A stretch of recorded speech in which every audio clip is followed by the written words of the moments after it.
پاکستان سے کسی نے پوچھا ہے کیا خواتین پر تراویح پڑھنا لازم ہے؟ تراویح سنت مؤکدہ ہے.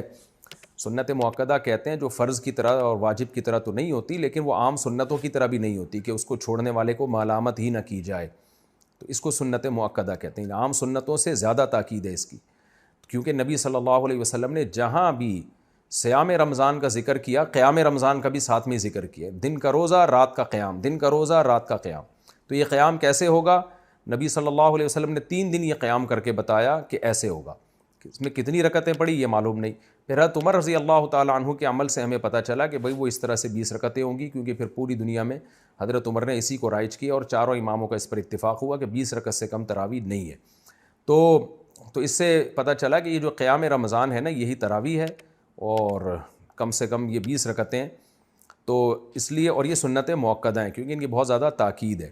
تو سنت مؤکدہ کا حکم یہ ہے کہ مرد ہو یا عورت دونوں کے لیے ایک ہی حکم ہے، الگ الگ نہیں ہے. ہاں، مرد بہتر ہے کہ جماعت سے پڑھیں، جماعت سے سنت مؤکدہ نہیں ہے، خوب سمجھ لیں. انفرادی طور پر بھی پڑھ سکتے ہیں مرد ہو یا عورت ہو، لیکن جماعت سے پڑھنا افضل ہے، کیونکہ حضرت عمر نے جماعت قائم کی تھی، اور اس لیے تاکہ قرآن ختم ہو لوگوں کا. جن کو قرآن پڑھنا آتا ہے وہ جماعت کرائیں، جن کو نہیں آتا وہ قاری کے پیچھے سنیں.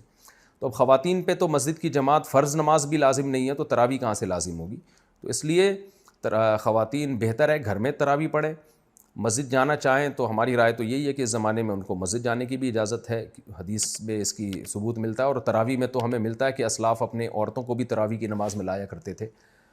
تو لیکن بہرحال سنت مؤکدہ یہ ہے کہ پڑھ لیں آپ. جماعت سے پڑھنا سنت مؤکدہ نہیں ہے، گھر میں پڑھنا زیادہ افضل ہے. تو آپ گھر میں تراویح پڑھیں، 20 رکعت پڑھیں. اور سنت مؤکدہ کا حکم یہ ہے کہ کبھی کبھار چھوٹ جائے تو انشاءاللہ گناہ نہیں، کوئی حرج نہیں ہو، اس میں کوئی گناہ نہیں ملے گا. اور اگر کسی عذر سے چھوڑ دیں تو ویسے ہی کوئی حرج نہیں ہے، کیونکہ فرض واجب بہرحال نہیں ہے. تو بہت زیادہ تھکاوٹ ہو تو چھوڑی جا سکتی ہے، اور کبھی تھکاوٹ نہ بھی ہو تو کبھی ویسے ہی بھی چھوڑی جا سکتی ہے، لیکن کنٹینیو چھوڑنے کی عادت نہ بنائے. لیکن ویسے ایک جنرل نالج کے لیے بتا دوں، جو پڑھتے ہیں پراپر پڑھتے ہیں، جو نہیں پڑھتے پھر وہ چھوڑتے ہی ہیں. یہ تراویح ایسی چیز نہیں ہے 2 دن پڑھ لی 1 دن چھوڑ دی. تو جو ایسے کرتا ہے وہ پھر چھوڑا ہی رکھتا ہے. تو جو پڑھتے ہیں وہ کنٹینیو پڑھتے ہیں.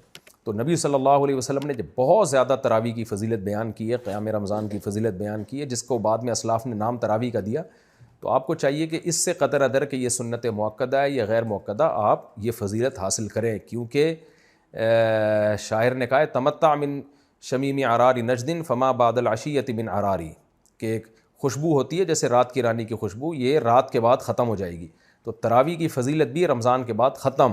تو اس بحث میں پڑھے بغیر کہ سنت مؤکدہ ہے یا غیر مؤکدہ ہے، واجب ہے یا نہیں، اس بحث میں پڑھے بغیر آپ کنٹینیو پڑھ لیں، کیونکہ ثواب بہت ہے اس کا. اور یہ عید کا چاند نظر آتے ہی آپ کے پاس یہ آپشن ختم ہو جائے گا.